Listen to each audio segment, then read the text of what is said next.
story of the Garden of Eden is interesting to me for two reasons.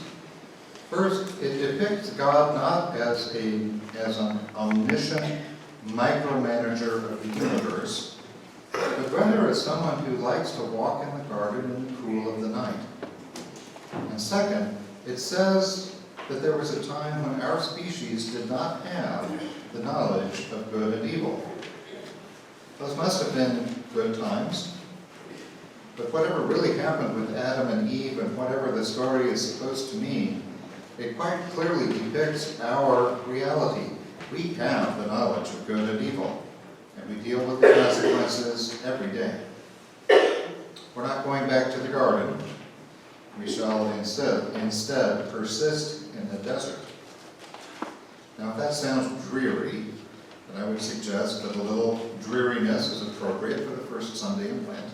And perhaps this Sunday is a good time to begin an extended reflection on how we are tempted in our deserts, concluding on Good Friday with a confession of how we have yielded to the tempter's logic.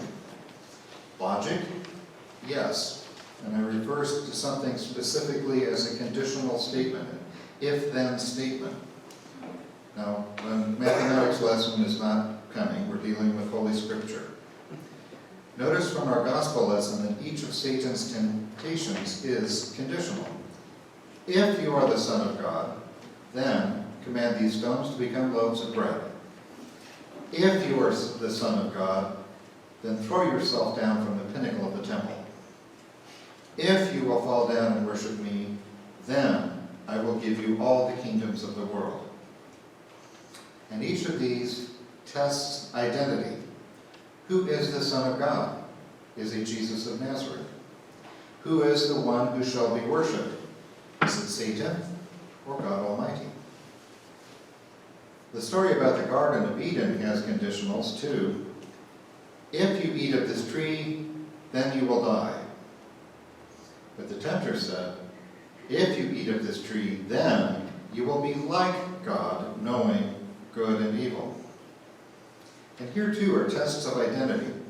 Are Adam and Eve children of God, bound to obey their parent? Or are Adam and Eve people who can make their own decisions and do as they choose? Of course, all of this is a story about us too, and God. If we are children of God, then will we obey our parent, or will we make our own decisions? If God is the only proper object of worship, then why do we worship these other things like money, power, bodies? If we are creatures who possess the knowledge of good and evil, then will we choose between the two? Well, such heady questions leave us sitting in the desert where temptations come to us as conditionals, demanding that we prove our identity as children of God or as autonomous beings. I suggest that we reject the conditional, just as Jesus did.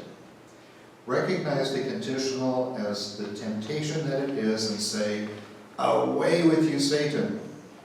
And instead, we can turn to Scripture to receive the commands of a loving and wise parent. One does not live by bread alone, but by every word that comes from the mouth of God. Do not put the Lord your God to the test. Worship the Lord your God and serve only him. And we can do more. Like Jesus, we can get up, walk out of the desert, connect with others, and stay busy with ministry. In other words, do something, and don't do it alone. Consider participating in all of the Lenten activities at St. Peter and All Saints.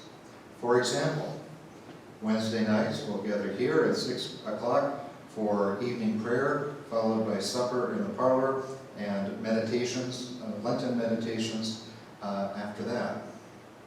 On Friday nights, starting at 6 o'clock in this room, we'll have Stations of the Cross, the plaques on the wall around of the stations. Or we can focus more on ministering to someone else this Lent and focus less on giving up something indulgent. Now, I have to confess, On my way back from Topeka yesterday, I stopped and I bought some really good chocolate. But I'm going to try to focus much more on ministering to others this Lent. Reflection is worthwhile when it's followed by action. And the possibilities for action are as numerous as God's call to each of us. And I would like to paraphrase that call with this question, asked two ways. It's a question I would suggest that we ask privately of ourselves and maybe daily through this week and see where that leads. There are two ways of asking this one question.